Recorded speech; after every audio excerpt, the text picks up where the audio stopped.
Hello and welcome back to Good Game Nation, where we bring you all things TCG. My name is Preston, and today is News Day. And the biggest news so far this week is GGN hit 1,000 subscribers.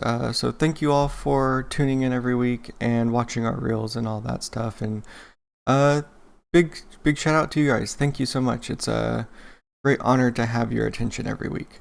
Now on to what you came here for. We're talking about news, and first up we have August Treasure Cups. Our signups come out on May 26th, and there's a couple already here.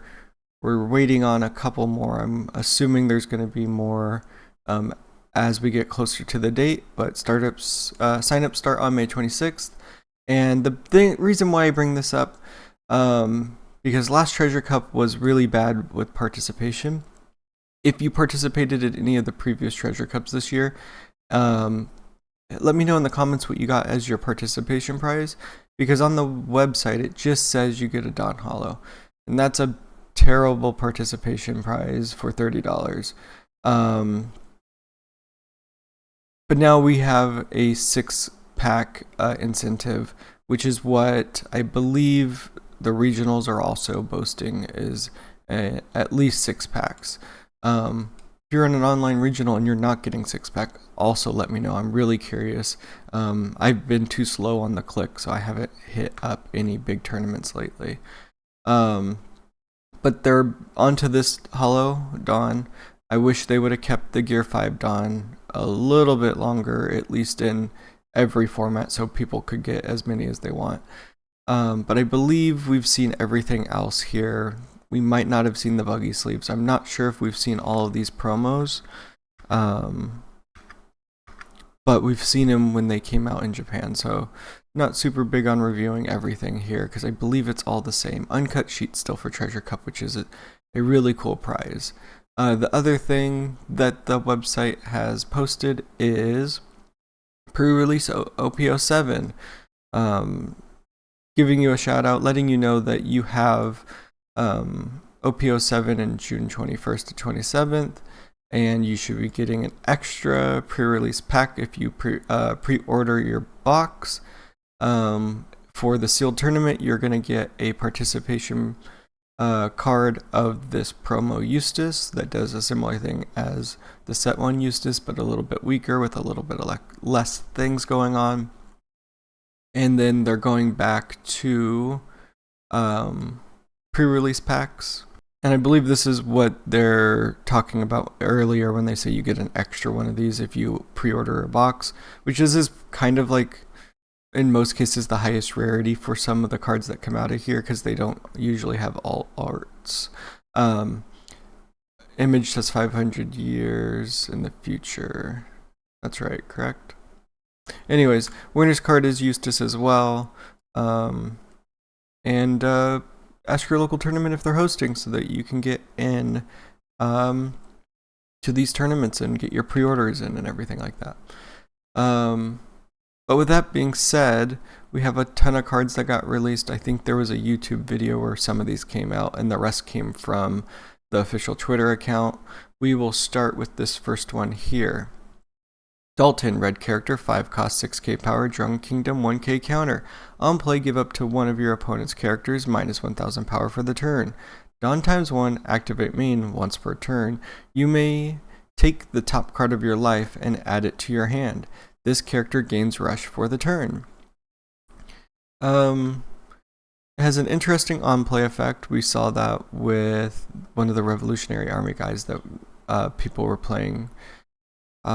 But also the interesting thing about his activate main, you really only benefit from rush once. So taking the extra life is only if you want to get that hand advantage type of thing.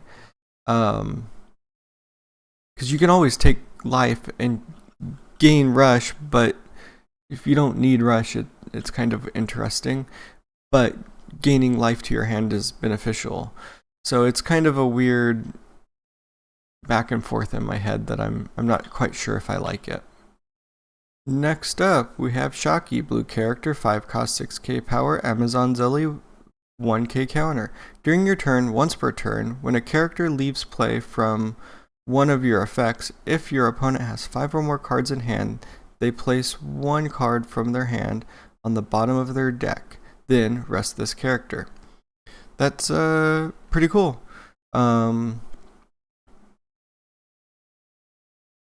Yeah, that's pretty cool. Being able to potentially bounce your own stuff, because blue does that, and then make them drop a card from their hand is really interesting. I think Blue Nami has started to incorporate some Amazon Lily stuff, so that could be a really fun play. We might actually get some boas to make some waves with this type of thing. Adding hand control to field control is really crazy, because I'm really curious if you activate a bounce card and then that puts them over 5 cards in hand. You activate this, they drop a card from hand. I think that would be the most messed up way to play this card, but it's pretty good. It's a 5 cost. There's a lot of things to consider. Has counter. It has a really fun effect. It gets rested, so it's not as good even with the 6k power. Makes it good on the defense, defending it later, but yeah, it's I think it's good. I think I like it. We'll just move on to the next one, because I know I'm gonna have a hard time pronouncing every name here today. Hakai Ocean Sovereignty, 6 costs, 4 Emperors, Animal Kingdom Pirates, Big Mom Pirates. Main, Dawn -2. If your leader type has Animal Kingdom Pirates or Big Mom Pirates in it, KO up to 2 of your opponent's 6 cost or lower characters. I feel like when this came out, there was a lot of discussion about purple getting a ton of things this set, and generally I feel like high cost cards, even if they do good things, when they're not characters, they get less play. So I don't know if we have to super worry about this event card, because it's a pretty big upfront Dawn cost. 6 Dawn is a little bit more than half of your turn at the end of the game, so you're committing all but 4 of your Dawn to this KO. And is that a good thing? I mean, 2 characters is huge. 2 6 cost characters could be huge. Could it be better? Maybe. Do we hate to see it? Kind of. But purple has been bad for so long. Purple has been bad for so long. I'm okay with giving them a set to look good. Because generally purple has been bad. They haven't had a consistent... They still don't have a real consistent theme for character type that work with other sets. So I'm okay with this. Absolutely fine with this. We'll move on to the next card, just to not talk about one card for too long. Cloven Hoof, 2 cost, Animal Kingdom, Drum Kingdom, Straw Hat Crew. Activate main, give up to 3 of your characters plus 1000 power for this turn, and then give up to one of your opponent's characters minus 2000 power for this turn. Trigger, give up to one of your opponent's leaders or characters minus 3000 power during this turn. It's pretty interesting. For a 2 cost, I mean, you could just play Zora Leader and all your characters get plus 1000 power. But let's think about this in Chopper only. It's pretty interesting to have several cards that are going to be boosting up your characters little by little. And this also is going to give them minus so that you can play other events that KO stuff with power. I'm still very hesitant about liking anything that comes out of this archetype for Drum Kingdom and Chopper, just because I'm not a big fan. But when we look at Red as a whole, Red has a lot of stuff to search for events. It has a lot of event cards and a lot of things that it can do. It just hasn't been doing them very well lately. And I don't think that this set is going to make that any better for it. But this card's interesting. 3 characters, no cost specification, no type specification, plus 1000 power. That's better than dropping the 2 Dawn onto 2 characters. So immediate bonus over just using your Dawn resources. And then you also get to minus 2k power to a character. So there is those benefits overall. I think I would probably end up seeing this card in other decks and not the Chopper deck. I think that's just where it ends up, that we end up getting decent cards that end up in more form decks and not in the actual Chopper deck. But let's move on. A card I did not expect to see. I did not expect to see these guys anytime soon, but happy to see them here because they're really cool characters. S-Hawk, yellow character, 4 cost 5k power, Egghead, Seraphim, 1k counter. Dawn times 1, when your life is lower, your total life is lower than your opponent's, this character has plus 2000 power and cannot be KO'd in battle by cards with / attribute. Trigger, you may trash 1 card from your hand. If you have 2 or less life, play this character. That's pretty cool. It works with the character. I think it's really nice to have all of that into this one character. With 1 Dawn attached to get his full effect, he becomes 8k power at a 4 cost, which is crazy, as long as your life is lower. And I mean, I haven't seen very many Vegapunk leaders being played just because that life total is pretty low, and I just don't think we can go there right now with the current meta. But if your life total is lower, you get an 8k attacker on turn 2, and it can be KO'd, which is pretty cool as well. Pretty cool in theme. So I like the character. A turn 2 8k is disgusting, especially if you're playing a like dual color leader. You're already going to be lower.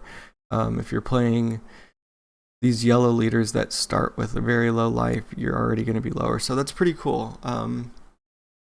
We'll have to see what other decks incorporate this this character. Moving on to our next card. Sasaki, black character, 1 cost, 1k power, Animal Kingdom Pirates, 2k counter. Activate main, you may rest 1 of your Dawn and this character. Up to 1 of your opponent's characters gets -2 for this turn. It's a very weird phrasing for this. I'm not sure why they did it. Usually when you rest a Dawn to activate an effect as a cost, they put the 1 in a circle. So there must be a reason they're doing it this way. And I'm just not sure what that reason is at the moment, because you could always have the cost set up so it's circle to say tap 1 Dawn and rest this character as the first cost without phrasing it this way. So there must be a reason that in this theme they want to do it this way. But a -2 and a 2k counter is pretty decent for 1 cost, so I think it has the potential, and I hope that we actually get to see what this black and purple deck gets to do for the black and purple king. Now let's see who is up next. Who's who? Who's who, black character, 5 cost, 5k power, Animal Kingdom Pirates, 2k counter. On play, you may discard 1 card from your hand, KO up to 1 of your opponent's 3 cost or lower characters. Trigger, KO up to 1 of your opponent's 3 cost or lower characters. Yeah, I mean, I think Who's Who does this pretty often. I think set 1 or the starter deck, I think, had a like -Dawn to KO or whatever. It has a little bit more meaning now with like minus cost and stuff like that. So on play, the only thing that like, there's 2 things that are drawing me back here, I guess, is how necessary is this card in black, and that it's a 5 cost. So being able to get there. Discarding cards isn't super big of a deal. We know that we have a lot of trash recovery in black, so we don't really care. But too many of them, I think, will get overhanded and you won't be able to recover from the hand loss. Especially when you're playing one of your 2k counters to get there. And now this was 2k counters in a row, so black could any mono black king deck would be pretty stacked. But we also have some decent purple 2k counters also, so this deck might not be super hurting for 2k counters because of the early ones that came out for Animal Kingdom Pirates. So I don't know. I can't see the deck build in my head right now for this, so I'm not sure where it lands, but it's an interesting card, and it's going to hit board and be able to attack at some point, so it's not resting itself. So it has the potential. I think this deck needs some cards, so it needs that mid game to pick up. Alright, the last 4 cards I believe came from an official YouTube video. So the format's a little bit different, and also we'll try to rush through them because we don't want to be here too much longer. Let's get you out to those tournaments. Charlotte Brule, purple character, 4 cost, 1k power. Big Mom Pirates, 1k counter. Blocker on KO, add up to 1 Dawn from your Dawn deck rested. That's pretty cool. The cost is high. I don't like 4 cost as a blocker, but being able to get a Dawn off of it is okay. And adding blocker is nice because it really forces that on KO. It makes it really hard for your opponent to dodge that. Some on KO effects, your opponents can just go, I'll deal with defending or whatever they want to do to get rid of it. Bounce it instead of KO it. But a blocker forces you to go into it. It's small enough that it's going to go down easily. And I'm in between on this. A 4 cost is pretty high for a 1k blocker. Yeah. I don't know where it lands. It's tough because it's either going to get play because it's going to be able to bring back Dawn, or it's just not going to ever see play because it's just too much of an investment. And you don't want to use that turn to do this when you could be doing something way better. And I feel like purple in the pudding deck with purple yellow already has a really good play for turn 2. So this deck doesn't need this card, it just is there. But let's move on to the next card, which I'm pretty excited about. Page 1, black character, 5 cost, 5k power, Animal Kingdom Pirates, 1k counter. On play, play up to 1 4 cost or lower ulti from your trash. This is cool. Let me see if I can find out why I think it's cool. Okay, so 4 cost or lower ultis. These are the ones that are already out. We have one in the next slide that will also be an option. But these are pretty decent ultis to play. If you think about bringing the starter deck ulti here, you get to bring out another page 1. So you can bring out the page 1 from set 1 that's a vanilla that's big, that was the original thing. You could bring out one that ramps. You could bring out this guy and search anything. Depending on what color you're playing, you have these options. Black, blue, Animal Kingdom Pirates, maybe. So that's really cool that it's bringing out an ulti from the trash. Black, as we saw, is bringing a lot of stuff to the trash, so you could drop an ulti to the trash, have it hit board, and then play another page 1, or just get the added benefits from playing one of the other ultis, which is really cool. Super excited to see a swarmy Animal Kingdom Pirates deck. Especially because these characters end up being having a decent amount of power to their cost, and if you get 3 cards off of 5 cost, that's a huge benefit. But yeah, let me find that new ulti as well. Here she is. 4 cost, 6k power, 1k counter ulti, Animal Kingdom Pirates. No original effect. So you also have this to hit, which is kind of fun because it's the exact opposite combo as the first set, where the ulti was bringing out the page 1. Now the page 1's bringing out the ulti. That's a pretty cool flip. Yeah, moving on. Got a couple more left. Nami, yellow character, 5 cost, 5k power, egghead, straw hat crew, 1k counter. On play, you may trash 1 card with a trigger from your hand, KO up to one of your opponent's characters with a cost 5 or less. Then, if your hand has 3 or less cards in it, draw 1 card. Trigger, activate this card's on-play-ability. That's an interesting trigger. So there's a lot of stuff going on there. Trash a card with trigger, KO a 5 cost, then draw a card. That's a lot of stuff. And it seems like Nami always gets the really fun and, pretty intense effects. We get a lot of Searcher Namis, and then we've gotten some really interesting ones lately for yellow. And now we have this, which just does so many things. A trigger that you can just trash another trigger and KO and draw is pretty interesting.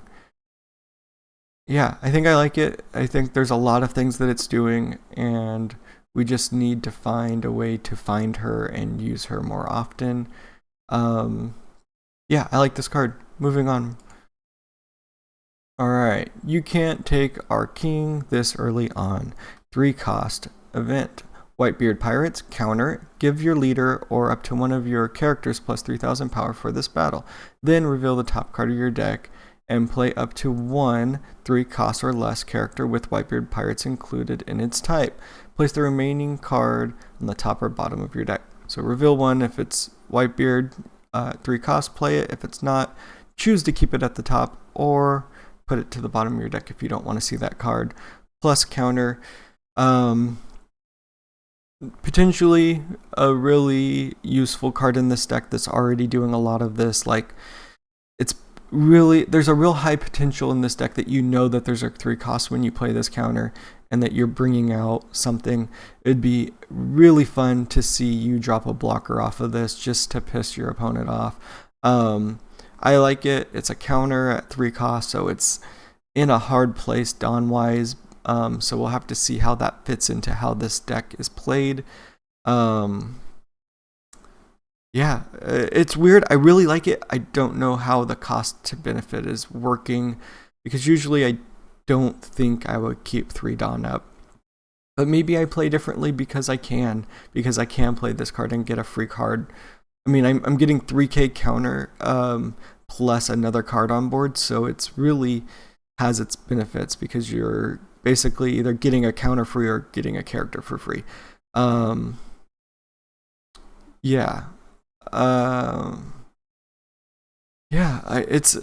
It's a good card. I'm a fan of a lot of the things that came out this week, and really excited for where it's going. This set's shaping out to be something really interesting, and that's really cool. A lot of power creep in, I think, the leaders, and we're getting some decent cards for them, so I'm really excited to see where the game goes with this new thing. And that's all for this week. If you enjoyed this video, give it a thumbs up. If you want to get more One Piece TCG content, hit that subscribe, and until next time, peace.